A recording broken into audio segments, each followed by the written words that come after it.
Amigos, amigas, bienvenidos. Ya estamos iniciando en Aprende Biblia el estudio de la segunda carta de Pedro, que bueno, no es continuación de la primera, dado que son libros diferentes y son temas incluso diferentes en estos dos libros de la Biblia o epístolas universales, como también se llaman. En la primera de Pedro vimos que el tema central estaba enfocado principalmente a lo que es el sufrimiento de los hermanos y la grande bendición que es atravesarlos por la grande recompensa, así como el crecimiento que nos ha dado el Señor a través del sufrimiento y la paciencia que el Señor desarrolla en nosotros.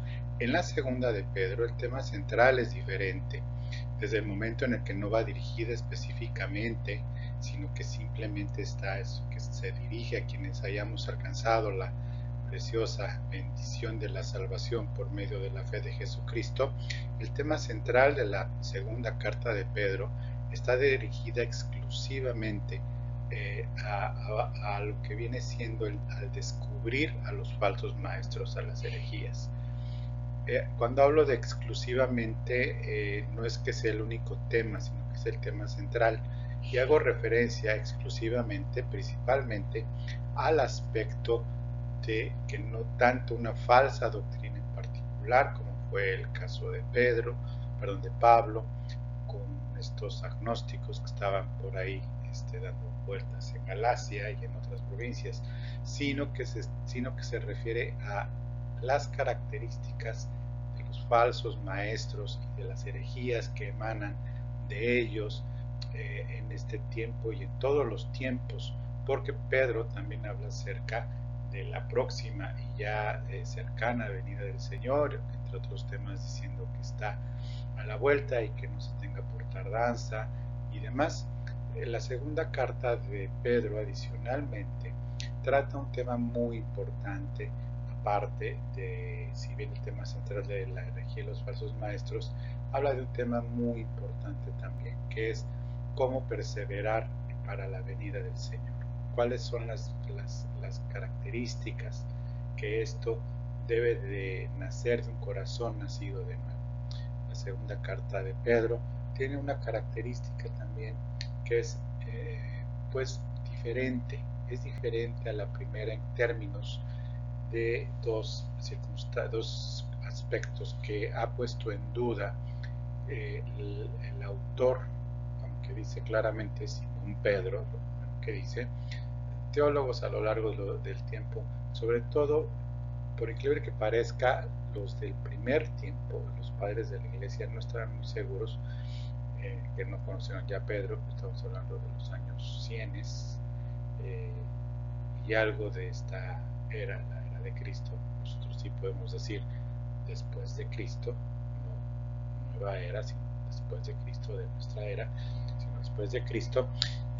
Son dos aspectos. El primero es que es un griego muy diferente, un griego parecido a los helenistas, a los filósofos griegos, en un aspecto que ha causado polémica a lo largo de esos años, incluso de los años recientes, estoy hablando del siglo XIX, XVIII, en que Pedro usa dos aspectos en cuanto a lo que viene siendo conceptos manejados y expresados de la misma forma por los filósofos griegos y helenistas, como es por su divino poder.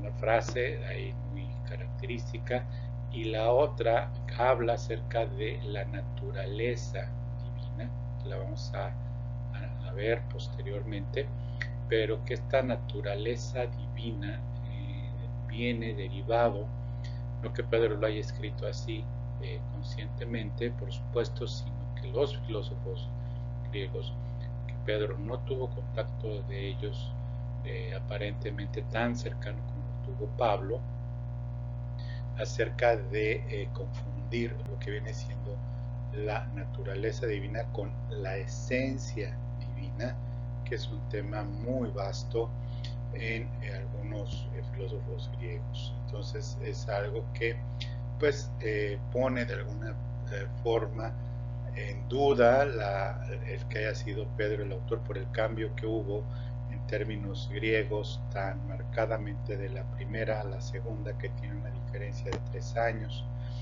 El otro aspecto también es que el capítulo 2 de la segunda de Pedro es muy similar a Judas, a la carta de Judas. Sin embargo, Judas fue escrita posteriormente al martirio de Pedro, que esto fue en el año 69, 68, básicamente se ubica entre el año 67 y 68, pero principalmente en el 67, el martirio de Pedro y de Pablo, es decir, que la carta fue escrita en el año 66 después de Cristo. Esta epístola fue escrita en el año 66 y Pedro y Pablo en diferentes momentos en Roma fueron sacrificados. No hay más escrito, no se pueden sacar fábulas al respecto de que si se conocieron, si se vieron, si fueron martirizados juntos y todo, pero lo que sí está claro es que fue antes de la muerte de Nerón, estando bajo el reinado de Nerón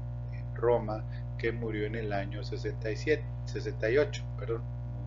Nerón muere en el año 68, este emperador romano. Entonces el sacrificio de Pedro fue en el año 67, por lo que se ubica la carta en el año 66, cuando fue escrita 3 años posteriores a la primera epístola en el año 63. Un evento importante también en esto lo vamos a ver, en el sentido de que Pedro escribe esta carta, pero la escribe antes de su martirio. Él dice claramente: estoy a punto de partir y demás, como el Señor se lo había dicho, de acuerdo con lo mismo que dice Pedro. Entonces esta carta se ve muy parecida a Judas, pero no tiene que ver. Judas fue escrita de acuerdo con la mayoría de los registros, fue escrita posterior a la segunda de Pedro, y es más, podría ser que Judas fue más influenciado también por Pedro en cuanto a descubrir a los falsos maestros con falsa doctrina. Y entonces, bueno, pues son de las cosas que se ven aquí muy, muy importantes. Un hecho menos relevante, pero sin embargo que es necesario mencionar, que tiene un énfasis muy parecido a la segunda carta a Timoteo por parte de Pablo. Ambas cartas fueron escritas poco antes de su muerte. Ambas están dirigidas Pedro está dirigida a un determinado grupo de personas, sin mencionarlos, pero en realidad se dirige a todos los cristianos de todos los tiempos, mientras que la segunda de Timoteo está dirigida precisamente a este hijo de la fe de Pablo. Sin embargo, en ambas tienen el tono de despedida, ambas tienen un asunto particular, principal que mencionar, y es la apostasía. La apostasía, los falsos maestros, lo difícil que son mantener la fe en tiempos tan difíciles, pero el Espíritu Santo es quien nos ayuda acerca también de lo que somos como hermanos en Cristo y demás. Entonces, estas son las similitudes con la segunda carta de Pablo a Timoteo, esta segunda carta de Pedro universal. Se llama universal porque, a diferencia de la segunda de Timoteo de Pablo, esta es universal, valga la redundancia. Entonces, bueno, pues te invito a que estudiemos juntos, aprender Biblia, y algo muy importante, que es el hecho también que hay una palabra en particular que se menciona 16 veces en esta corta epístola, que es la palabra conocimiento. La palabra conocimiento.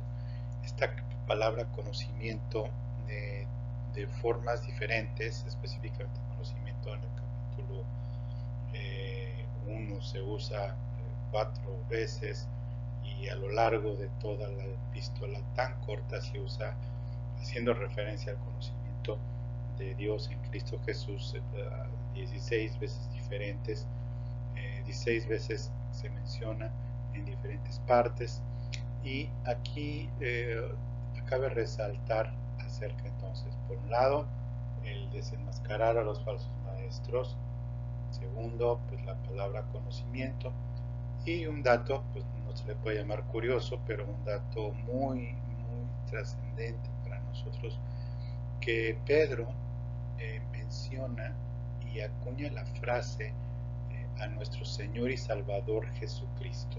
Si tú te fijas, si tú pones esto en una Biblia, sobre todo electrónica, y pones Señor y Salvador, te va a aparecer 6 menciones, Señor y Salvador, y la primera que se usa está en Timoteo 1:1, donde habla acerca de Dios nuestro Salvador y del Señor Jesucristo. Pablo también lo usa en Tito 1:4, dice Dios Padre y del Señor Jesucristo nuestro Salvador, es de donde se usa esta frase, pero con el Señor Jesucristo y Salvador. Sin embargo, en segunda de Pedro 1:11, 2:20, 3:2 y 3:18, en segunda de Pedro solamente se usa la frase, Pedro usa de nuestro Señor y Salvador Jesucristo. En segunda de Pedro 2:20 usa conocimiento del Señor y Salvador Jesucristo. Segunda de Pedro 3:2 del Señor y Salvador. Y en segunda de Pedro 3:18 conocimiento de nuestro Señor y Salvador Jesucristo. Entonces, pues es un dato que hace ver la cercanía y la revelación de Señor y Salvador Jesucristo. No que Pablo no la tuviera, pero me parece un dato importante para que en nuestro corazón tengamos tan revelado a nuestro Señor y Salvador Jesucristo. No habla acerca del Mesías, no habla acerca de Yeshua, ya ni me acuerdo cómo se habla de Mesías en hebreo, pero aparte que Pedro lo escribe en griego, habla acerca del Señor y Salvador Jesucristo. Solamente en segunda de Pedro se habla así, la frase en una sola sentencia, Señor y Salvador. Bueno, dato ahí que se puede considerar. Bueno, pues ha sido una introducción medio larga, pero nos vamos entonces a ir ya al estudio de lo que viene siendo la primera epístola, la segunda epístola de Pedro. Entonces, iniciamos. Muy bien, comencemos entonces con el capítulo 1, versículo 1 y 2. Dice Simón Pedro, siervo y apóstol de Jesucristo, y de manera general, a los que habéis alcanzado por la justicia de nuestro Dios y Salvador Jesucristo, una fe igualmente preciosa que la nuestra. Gracia y paz os sean multiplicadas en el conocimiento de Dios y de nuestro Señor Jesucristo. Bueno, podemos ver en estos versículos claramente que habla Simón Pedro, el siervo y el apóstol de Jesucristo, a los que hemos alcanzado por la justicia de nuestro Dios y Salvador Jesucristo. Hemos alcanzado esta salvación por la justicia. ¿Cuál es la justicia? La paga del pecado. Es decir, Pedro está diciendo con absoluta claridad que si somos salvos fue por la justicia aplicada de la paga del pecado, nuestro pecado, sobre Jesucristo.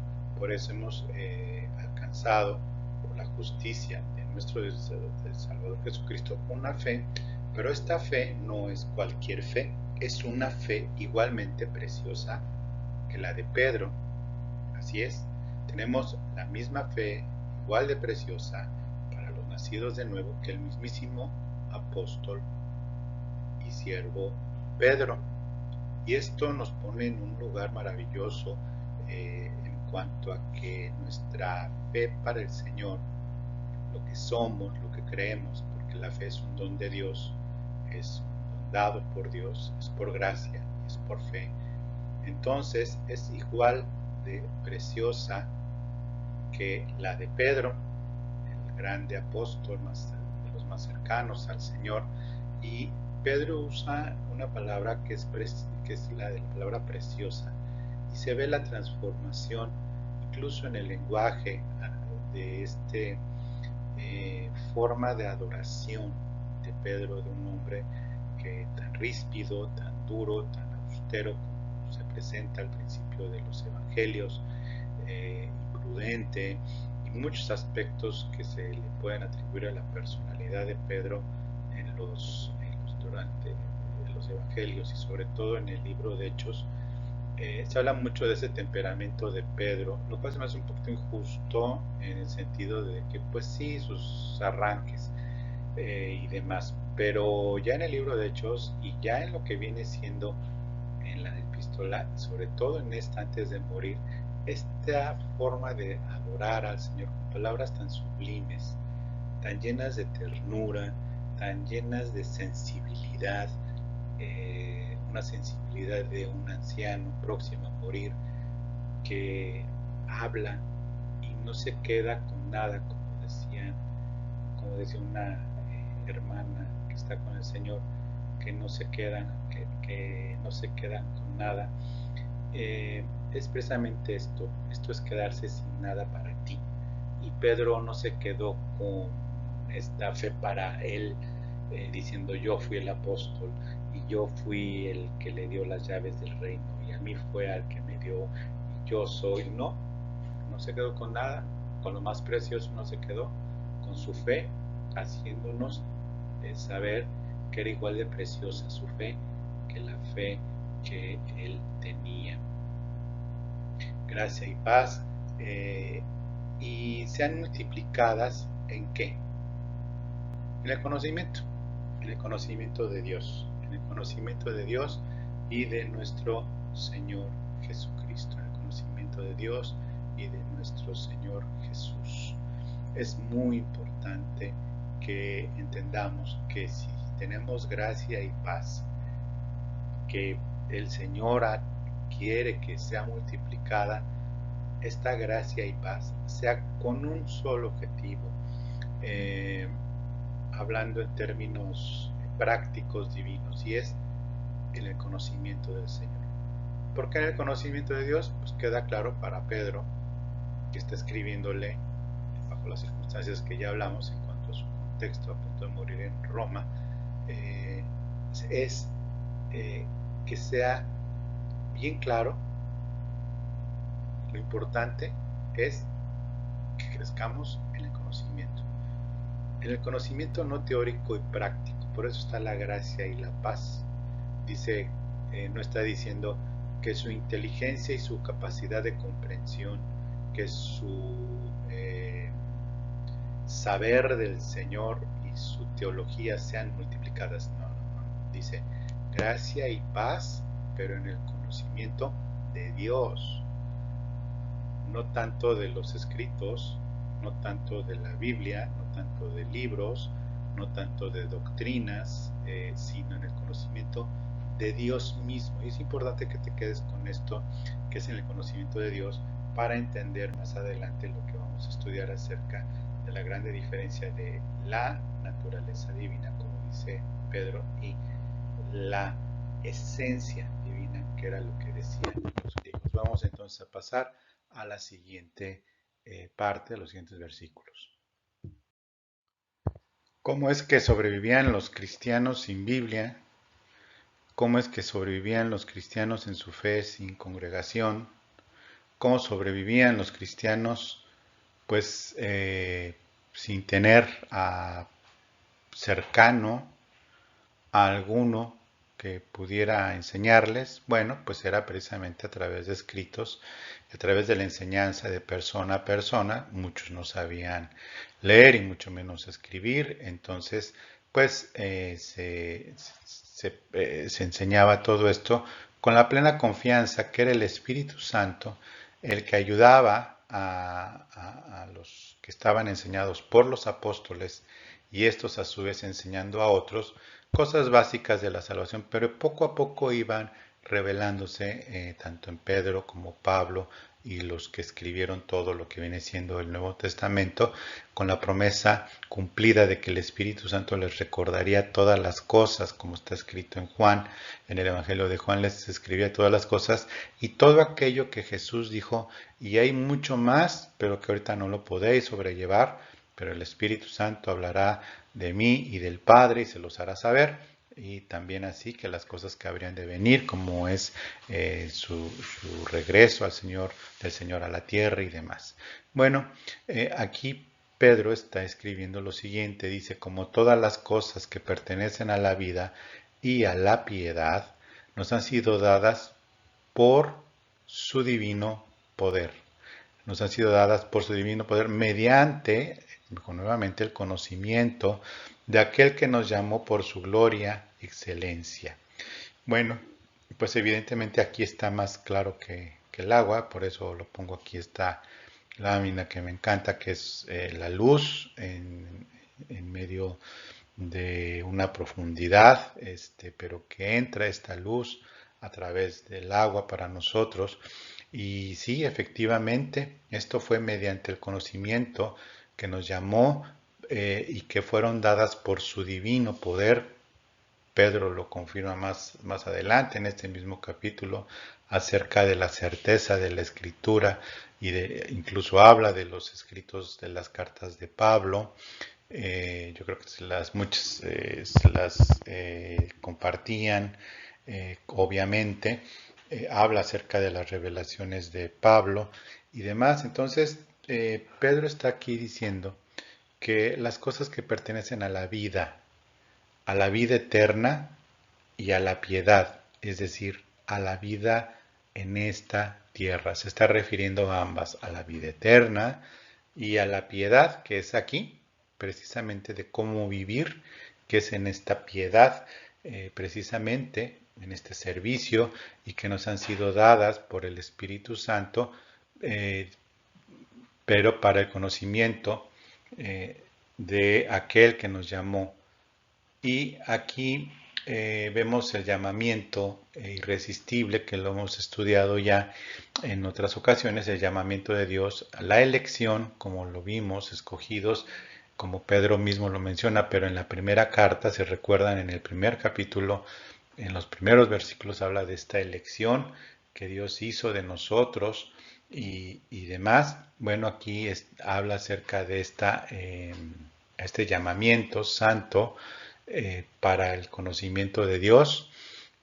Vamos a leer el versículo 4, por medio de las cuales, y tengo ahí subrayado algo muy importante, por medio de las cuales nos ha dado estas preciosas y grandísimas promesas, para que por ellas llegaseis a ser participantes de la naturaleza divina, habiendo huido de la corrupción que hay en el mundo a causa de la concupiscencia. Es claro que para el cristiano lo primero que pasa cuando nace de nuevo y recibe esta naturaleza divina es huir del mundo, huir de las formas del mundo, y aunque si bien tenga caídas y fracasos y demás, bueno, es siempre el hecho de estar huyendo del mundo, literalmente.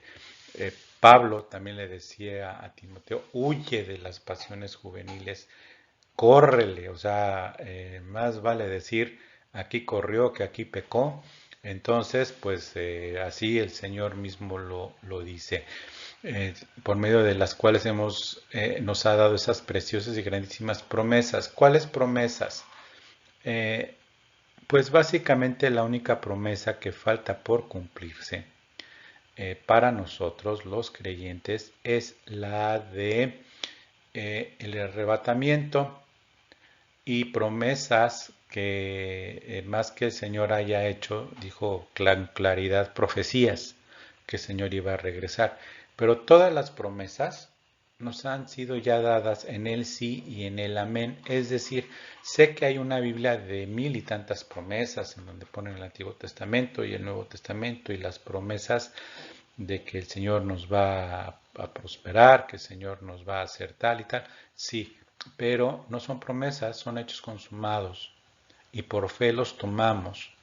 En lo económico ya se enseña cada domingo que no son las promesas lo que se pide de que el Señor va a hacer. No, ya se dio, es en el sí y en el amén. Y es bien simple, no es una promesa el hecho de que el que siembra cosecha. No es una promesa, es un hecho, ya lo vemos en la naturaleza. En cuanto a la vida eterna, también lo vemos. En cuanto a todos los dones del Espíritu, no son promesas que si haces esto, no, son dones que el Señor da, así como el fruto del Espíritu Santo, tampoco son promesas y demás. En fin, entonces fueron promesas que nos dio el Señor, preciosas y grandísimas promesas. Dice, pero estas promesas que se cumplieron en Cristo, en su resurrección, son para algo, para que por ellas llegaseis a ser participantes de la naturaleza divina. Y es aquí donde ha habido discusión a lo largo de los años acerca de esta frase, hablando de la naturaleza divina. Es decir, esta palabra naturaleza divina, y alguien por ahí en siglos anteriores promovía que no era Pedro el autor, porque Pedro nunca hubiera estado de acuerdo con los filósofos griegos acerca de la naturaleza divina en los humanos. Y lejos, lejos está esto. ¿Por qué? Porque el filósofo griego habla de lo que viene siendo la esencia divina en el humano, y por esencia se hace referencia, si lo tomáramos como esencia, quisiera decir entonces, interpretando que sí, que en el hipotético caso que así Pedro lo hubiera querido poner en lugar de naturaleza, esencia, como los griegos, pues sería que la esencia son los atributos, que nosotros tendríamos los atributos de Dios, omnisciente, omnipotente, omnipresente, y pues evidentemente no somos criaturas, es decir, tendríamos la esencia de creador de Dios incluso para crear cosas y crear mundos o destruir universos como algunas películas, o crear nuevos mundos como la ciencia ficción y demás. Esa es la esencia, es como el perfume. Antes, bueno, no sé si ahora, vendían, yo me acuerdo, la esencia de los perfumes que no estaban tratados como ya hacerle el perfume comercial a la venta, sino que vendían supuestamente la esencia de los perfumes que era sin ningún trato, y entonces con una sola gotita chiquitita, con una sola gotita pequeña, ya era la esencia del perfume y duraba muchísimo, ¿no? Nunca supe si fue cierto o no, de hecho ya se me quitó ese asunto de las lociones, gracias a Dios, porque aparte ya están muy caras. Pero sí, vendían lo que venía siendo la esencia. Eso es. Pero aquí Pedro está hablando de la naturaleza. Es decir, el cómo es Dios, no el cómo es en cuanto a lo que es su esencia pura como persona, sino lo que hace como personas. Por naturaleza Dios es benigno, Dios es amor, Dios es justo, Dios es santo, ¿sí? Es lo que es Dios, no en esencia, sino en naturaleza. Hay una frase que dice, es que por naturaleza es simpático, ¿no? Bueno, es más o menos la idea. Aquí nosotros tenemos la naturaleza de Dios por su divino poder, y que por esas promesas podemos llegar a tener esta naturaleza de Dios de amar. De hecho, dice, sed santos como yo soy santo, y Pedro lo dice en su carta anterior, lo puedes estudiar. Y es lo que se refiere el mismo Pedro, pero en esta segunda carta, con ser participantes de la naturaleza divina. y el mismo Pedro, siguiendo la lógica de Pedro, pues lo primero es la santidad.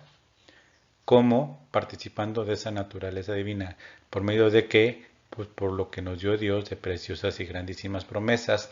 Y Jesús mismo dijo, se les dará la promesa del Padre, y habló no de muchas promesas, habló de una que se cumplió ya también, que es el darnos el Espíritu Santo. Y se les será dada la promesa, dice en el Evangelio Jesús, que es el Espíritu Santo.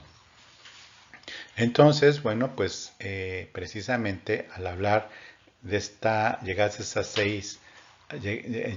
a ser participantes de esta naturaleza divina, es que es un proceso para llegar a ser como Dios aquí en la tierra le hace, no de seréis como dioses en cuanto a Jehová Junior y herejías de este tipo, sino en el sentido de en su forma de actuar. Evidentemente nosotros al haber nacido de nuevo, huyendo del mundo, pues el Espíritu Santo nos va compartiendo de su naturaleza divina y por eso es que damos fruto, fruto. Dar fruto, cuando el Espíritu Santo da su fruto por medio de nosotros, estamos siendo partícipes de su naturaleza divina. ¿Por qué? Porque se da por sentado que hemos huido de la corrupción del mundo. Por eso, bueno, vamos a pasar a la siguiente y nos dice, ¿cómo? ¿Cómo es esto? Bueno, vamos a leer. Versículo 5. Vosotros también poniendo toda diligencia por esto mismo, de esas preciosas y grandísimas promesas, añadid a vuestra fe virtud, a la virtud conocimiento, al conocimiento dominio propio, al dominio propio paciencia, a la paciencia piedad, a la piedad afecto fraternal y al afecto fraternal amor. Dice, dado lo anterior, huyendo ahora del mundo, ahora lo que se requiere no solo huir del mundo, sino ser diligentes, poner toda diligencia en esto de huir del mundo, pero a esto se le debemos de añadir a nuestra fe que es dada por el Señor, no solo el hecho de fe como tal, sino también a esta fe que le debemos de añadir virtud. En realidad, esta palabra virtud en inglés se traduce como lo que viene siendo bondad, eh, o en otros lados se traduce paciencia, incluso en algunos lados lo llegan a traducir. Virtud, en realidad, lo que el contexto que va desde lo humano a lo santo, perfecto, que es el amor, desde una fe que es dada por el Espíritu, lo primero comenzando por lo más humano es virtud. Esta virtud en el contexto que se entiende, básicamente lo que está diciendo Pedro es virtud se refiere a una energía moral, una capacidad moral, algo lo que como entendemos de un maravilloso humano, sin el Señor, bueno, lo menos o lo que más se debe de presentar en un nacido de nuevo es esa calidad moral, esa energía moral precisamente que va a hacerse precisamente presente en nosotros cuando empezamos a tener esos frutos del Espíritu Santo por su divino poder que empieza a surgir en nosotros, y que esta fuerza moral, esta capacidad moral, hay que añadirle conocimiento. Bueno, la palabra conocimiento, como lo hemos estudiado, en ese vigor de fe, ese es lo que necesitamos hacer con toda esta capacidad, es precisamente una mayor comprensión, una mayor penetración. A esto precisamente esta mayor profundidad, no en los dones o en lo que se supone son los dones del Espíritu. Aquí estamos hablando que a estas cualidades que siguen en el versículo 6, que es al conocimiento, que es precisamente esta energía moral ya aplicada y esta ciencia, conocimiento, que es la palabra gnosis, pero un conocimiento práctico, nos hace conocer el bien, es decir, en palabras de Hebreos, nos hace crecer en el discernimiento del bien y del mal. Sabe hacer el bien, conocer el bien, y el mal lo sabe evitar o lo sabe distinguir. Esta capacidad y conocimiento, esta energía moral y este conocimiento práctico del Señor son precisamente las que dan pues la forma de actuar, una directriz y la capacidad de ejecutarlo.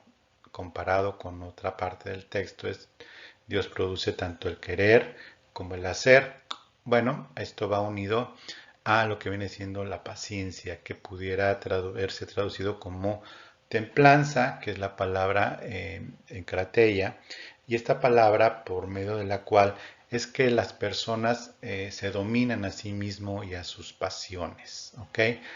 Más que paciencia viene siendo templanza, una traducción, aunque bien entra paciencia, pero aquí el énfasis más que nada va en el dominio, en esta capacidad de dominarse a uno mismo, pero evidentemente con la decisión de hacerlo. La templanza es necesaria para que la ciencia o el conocimiento no sea turbado por las pasiones o los excesos. Esta templanza se va a unir a lo que viene siendo entonces ya una paciencia, que es también esta palabra, que es la palabra upomone, que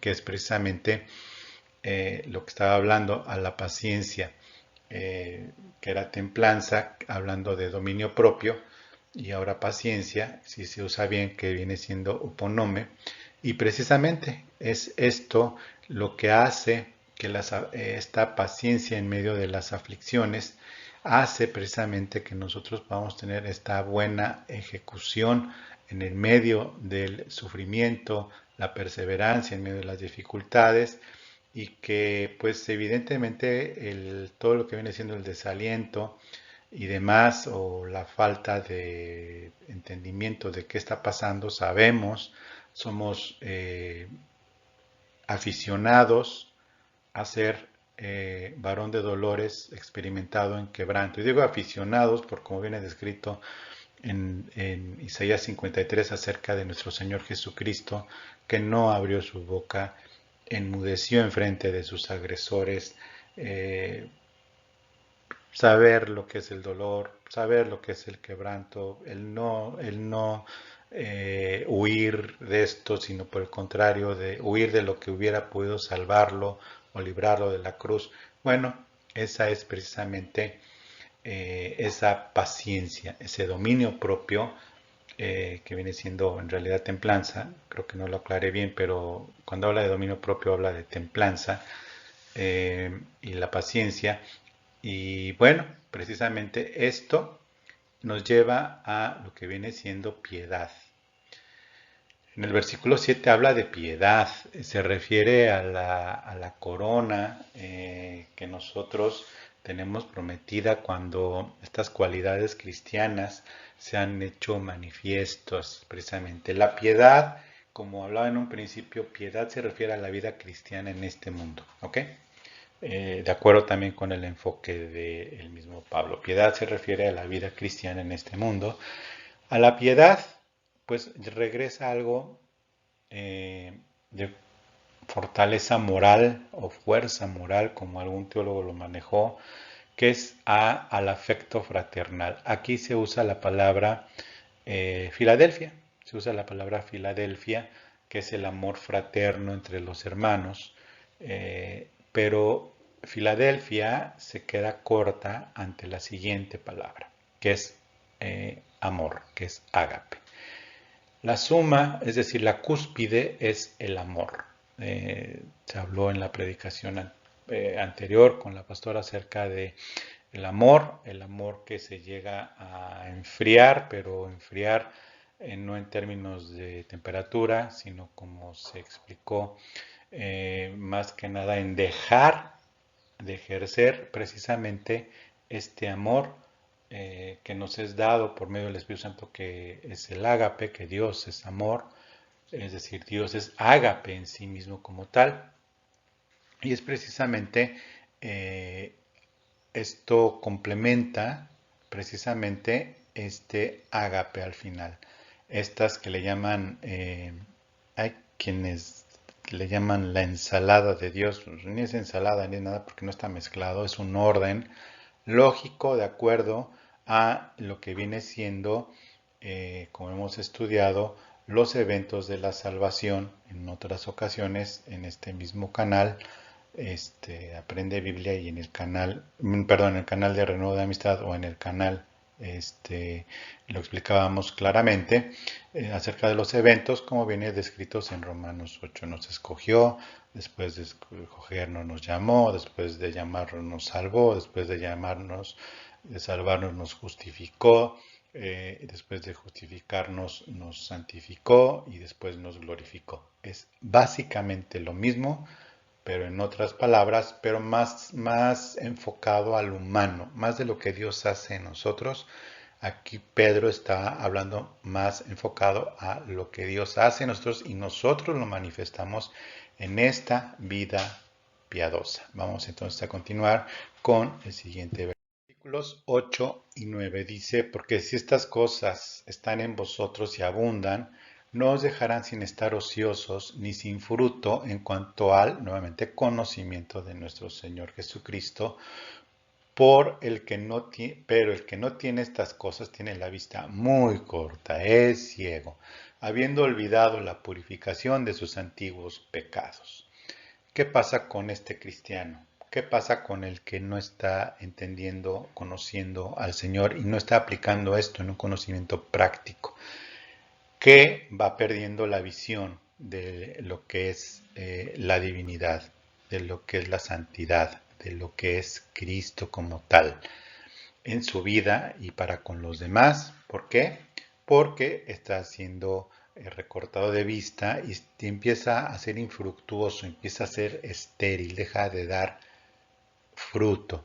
Dice, si estas cosas están en ustedes y abundan, no los dejarán ociosos ni sin fruto en cuanto al conocimiento del Señor. Y por eso puse esta imagen, me gustó, que aún en el peor de los desiertos, serás como un árbol de justicia plantado y darás fruto en el peor de los desiertos, porque finalmente el agua del Espíritu viene del fondo y nos hace crecer y dar fruto. Pero puede ser la imagen al revés, es decir, un bosque, pero ahí hay un árbol seco, sin fruto, un árbol estéril.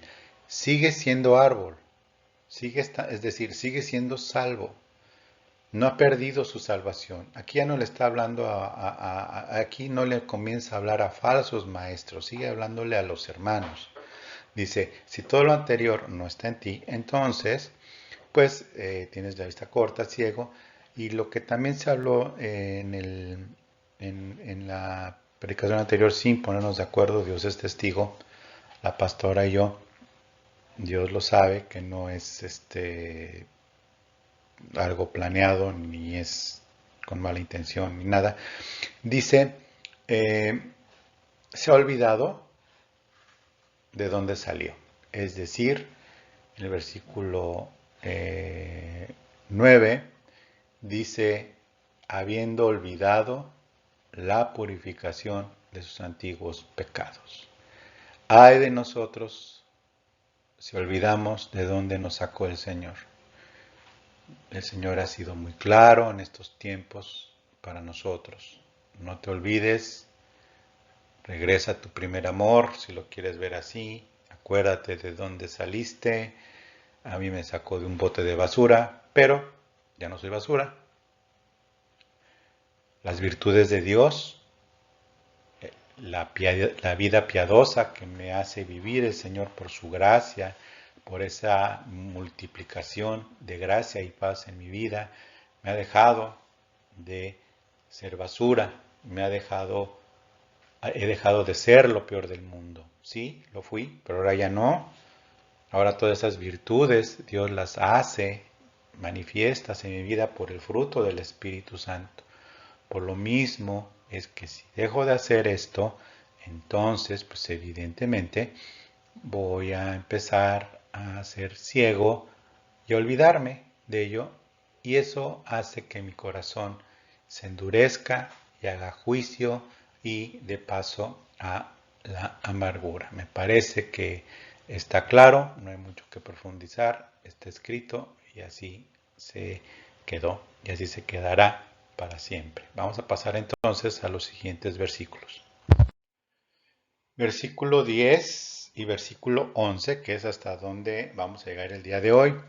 Dice, por lo cual, hermanos, tanto más procurar hacer firme vuestra vocación y elección, porque haciendo estas cosas no caeréis jamás, porque de esta manera os será otorgada amplia y generosa entrada en el reino eterno, término que no había usado Pedro y por lo cual también algunos dudaban de que si era de Pedro, porque reino eterno de hecho no se usa en ningún otro lado, tal cual, dice reino eterno de nuestro Señor y Salvador Jesucristo, de nuestro Señor y Salvador Jesucristo. Bueno, pues aquí evidentemente, como decíamos, nuevamente es para los hermanos, dice tanto más procurar hacer firme vuestra vocación, es decir, vuestra piedad, su vida piadosa en esta tierra y elección.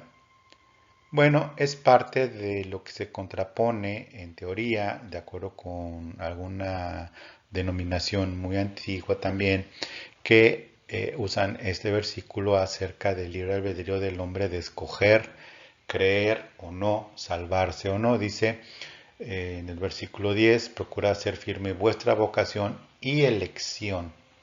Bueno, aquí nos está refiriendo Pedro a esta doctrina que dice que el libre albedrío en el hombre, cuando le llega a Dios a su vida, él elige escoger a Dios, hacer una elección por Dios, levantar su manita, hacer una oración y ser salvo, o bien incluso perderse, elige perderse por sus pecados, porque deja la vida piadosa y demás. No, lo que está diciendo aquí a los hermanos, que el mismo Pedro dice en la primera de Pedro 1, que fueron escogidos desde antes de la fundación del mundo, como dice Pablo, dice hacer firme vuestra vocación y elección de vivir como cristianos, de vuestra vocación y elección de esta vida piadosa como cristianos, corriendo del mundo, dejando y haciendo lo que dice claramente la palabra, perseverando en los hábitos que nosotros entendemos de la Biblia, nuestros 5 hábitos y demás. Entonces es precisamente esto, esa vocación y esa elección de vivir esta vida piadosa, porque haciendo estas cosas, dice, no caeréis jamás, jamás. ¿En qué sentido? Si el justo caerá 7 veces y el Señor lo levantará y demás, en lo que no va a caer es en esa esterilidad espiritual que el mismo Pedro dijo en el versículo anterior. No caeréis jamás en qué. Dice, por lo cual, hermanos, versículo 10, estar firme en esto, en esta vocación tal.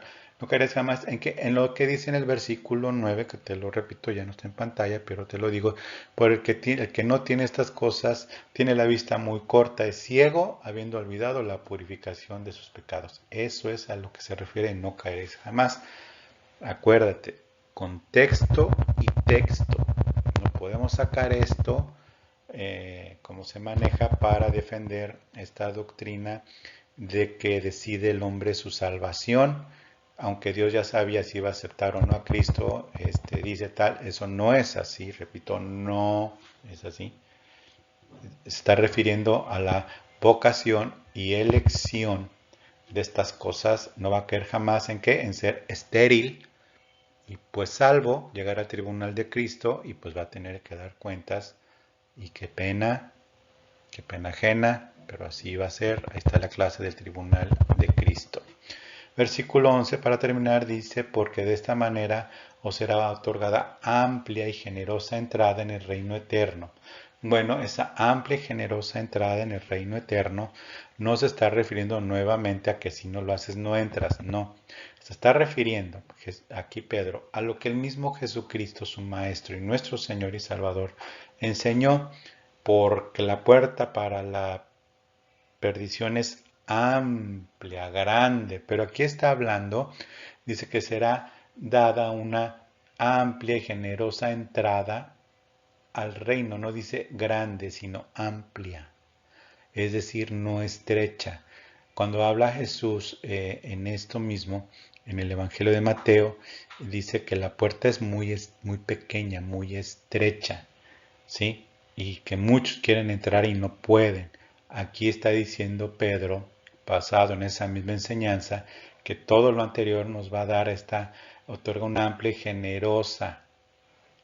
¿Cómo es una puerta? Entiendo lo de puerta eh, que dice el Evangelio de Mateo, pero aquí está diciendo amplia y generosa entrada, es decir, una puerta amplia, grande, una generosa y amplia entrada al reino de nuestro Señor y Salvador Jesucristo. Ya no está hablando de tamaños de puerta, como lo ilustro, como se hacía referencia en el Evangelio de Mateo, acerca del tamaño de la puerta per se, sino que basado en lo mismo, Pedro está con esta idea, lo que está hablando de esa entrada, no está hablando de puerta, pero hace alusión, amplia y generosa entrada al reino de nuestro amado Señor y Salvador Jesucristo.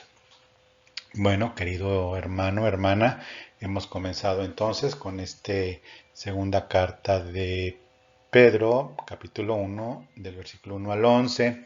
Te quiero pedir entonces, por favor, que le des like a este video, lo compartas con otros, es decir, compartir, ahí lo tienes ahí mismo, con hermanos, como ya lo he dicho, que les puede ser de bendición, y sobre todo que te suscribas al canal. Tenemos un alto número de vistas que no coinciden con los suscriptores. Gracias a Dios por el número de vistas, pero también gracias a Dios por el número de suscriptores. Si no te has inscrito al canal, te pido te inscribas y que este video lo compartas, pero sobre todo y siempre el hecho de conocer al Señor es a través de aprender Biblia. Recuerda siempre, aprende Biblia. Muchas gracias y que Dios te bendiga, y estaremos ya con la continuidad de esta segunda carta de Pedro en Aprende Biblia. Muchas gracias y que Dios te bendiga. Hasta luego.